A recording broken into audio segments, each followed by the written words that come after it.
Welcome back to Friends with Benefits Car Club, where we talk cars, call out billion-dollar blunders, and try not to lose our sanity while reading Elon Musk headlines. I'm Ayo, and quick update. My family is officially tired of me talking about cars at dinner, so now I'm just doing it here, where I'm slightly more appreciated. Now let's talk about today's stories. Toyota just teamed up with Waymo to sprinkle a little robot magic into your next minivan, because nothing says family road trip like your car having trust issues with left turns. And ZF, not to be confused with a tech startup or a discount shoe brand, may have found a way to save gas engines with some new wizard level tech. Yes, gas cars might live to see another day. Sorry, EV purists, but that's just the warm up. We got more twists than a Fast and Furious script, Tesla boardroom drama, GM playing hide and seek with their earnings call, and even a Mercedes lounge van that might just replace your therapist. So buckle up, smash that like button, and let's dive in.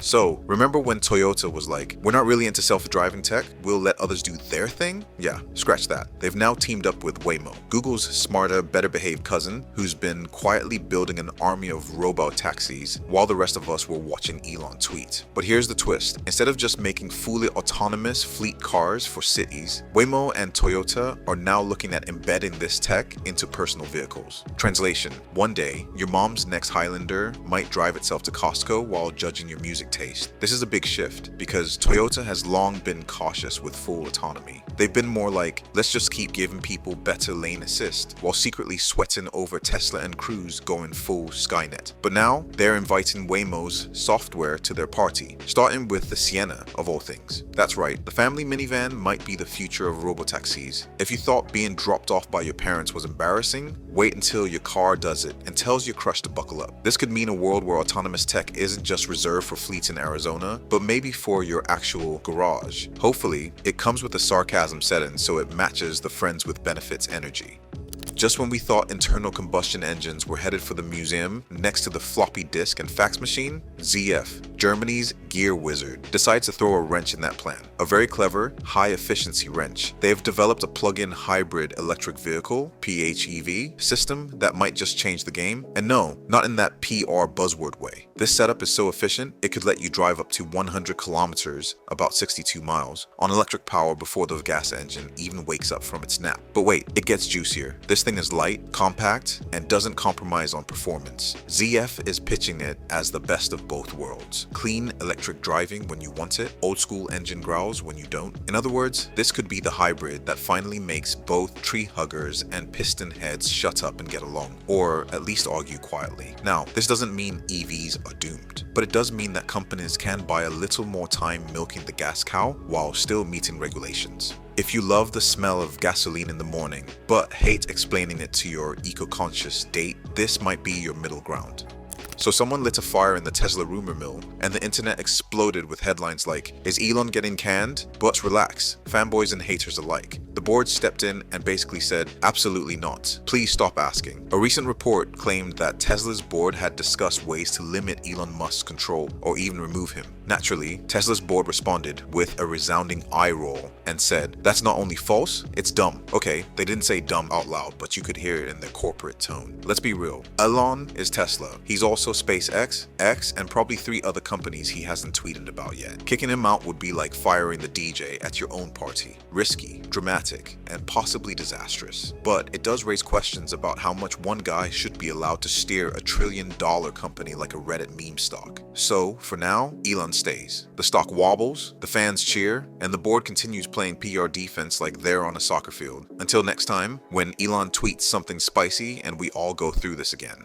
So, General Motors had a big day planned. Earnings call, media attention, charts, graphs, boring executive jargon, the whole PowerPoint package. But suddenly, they hit the brakes. Why? Because Donald J. Trump decided to pop into Detroit like it was a surprise birthday party. And apparently, GM didn't want to compete with that kind of noise. Now, officially, GM says the delay had nothing to do with Trump, totally unrelated. Just a coincidence. Yeah, and I coincidentally forget to pay my parking tickets too. Let's be real, Trump showing up during your earnings week is like having your ex crash your wedding toast. It's awkward, it's unpredictable, and someone's probably going to cry on Twitter. The GM-Trump relationship has had tension in the past, so it's not wild to think they delayed the call just to avoid being dragged into a soundbite about woke electric cars or Mary Barra being a disaster. And look, I'm not saying Trump's presence scares CEOs, but it definitely makes PR departments earn their salaries. Anyway, GM's earnings didn't disappear, they just got moved. And while investors were temporarily confused, at least we got a reminder that sometimes automakers delay earnings, not because of the market, but because the circus came to town. Speaking of PR moves that feel like satire, let's talk about Mercedes.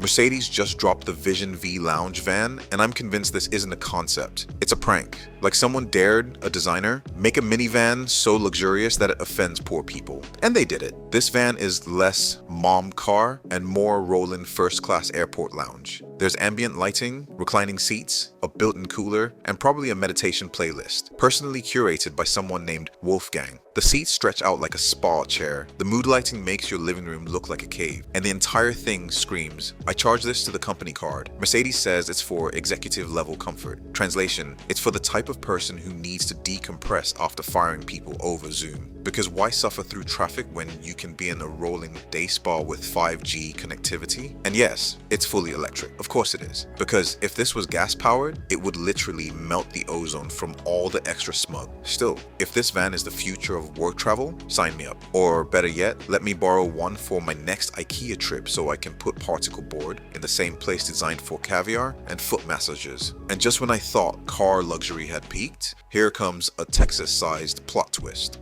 So while Mercedes is busy building electric spas on wheels, Torc, Robotics is out here in Texas asking, but what if trucks didn't have drivers at all? That's right. In Dallas-Fort Worth, they've opened a brand new autonomous truck hub to support their growing army of self-driving 18-wheelers. Because nothing says sweet dreams like the thought of a semi barreling down I-35 with no one behind the wheel except Siri on caffeine. Torc is backed by Daimler, the same company behind Mercedes. So clearly they're covering all bases. One division is working on relaxing the rich into a coma. This other is trying to delete human drivers from logistics. The goal here is commercial freight that never sleeps, never unionizes, and doesn't demand bathroom breaks. Great for efficiency, slightly terrifying for everyone else. I mean, we've all seen iRobot, right? They're calling this a commercial-ready solution, and the hub will handle everything from fleet maintenance to dispatch. But let's be honest, we're all just waiting for the first viral clip of a Torc truck gracefully reversing into a loading dock with more precision than most humans have while parallel parking. And yes, it's supposed to make deliveries safer, cheaper, and faster, but it also kind of feels like the setup to a movie where AI takes over the shipping industry and our Amazon packages start arriving with a warning label that says, "This order may become sentient." Still, if that's the future of transport, you better believe it'll be wrapped in a premium leather and priced like a Rolex, which brings us to Aston Martin.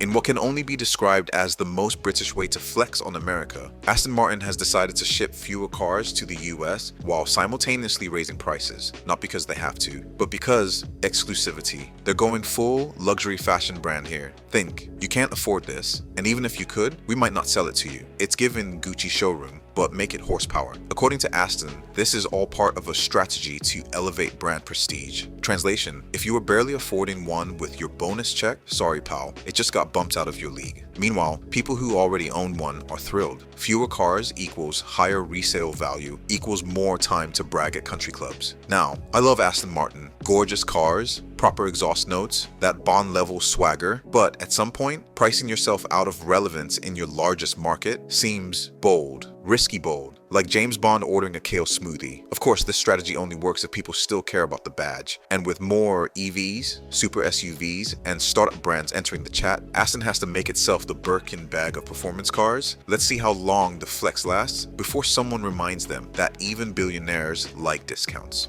If you enjoyed this video, hit that like button, and if you didn't, hit dislike. We're not emotionally fragile, just slightly offended and over-caffeinated. Drop your thoughts in the comments. Which story had you laughing, cringing, or checking your wallet? Seriously, thank you for watching all the way to the end. Whether you're here for the laughs, the news, or just killing time before your DoorDash arrives, you're officially part of the Friends with Benefits Car Club family. As always, thanks for joining us on this ride. Until next time, keep dreaming, keep driving, and remember, if the car you're driving doesn't make you feel like a superhero, you're driving the wrong one. Friends with Benefits, driving off.